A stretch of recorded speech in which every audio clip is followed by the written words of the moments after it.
Hey everybody, welcome to my repairing your speaker with FlexSeal video. A musician friend of mine recently brought a monitor wedge to me that was not working well. So I decided to take it apart and clean it. And upon disassembly, I noticed that the driver cone was torn up pretty bad.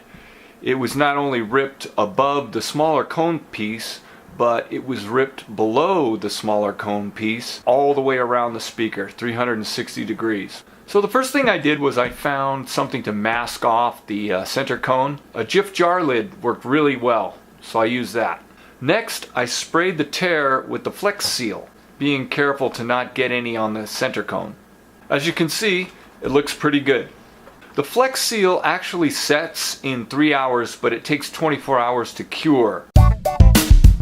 So I am freaking out right now because I did a FlexSeal repair on this speaker, but it was torn really bad, like completely around the whole circumference. Look at it, look at how bad that was torn.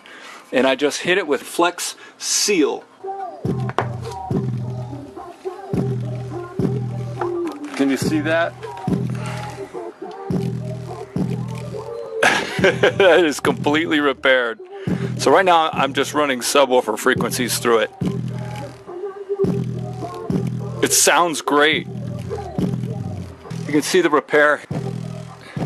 So there's the FlexSeal. You can see the overspray. Look at that damage. It's working perfectly. Check it out.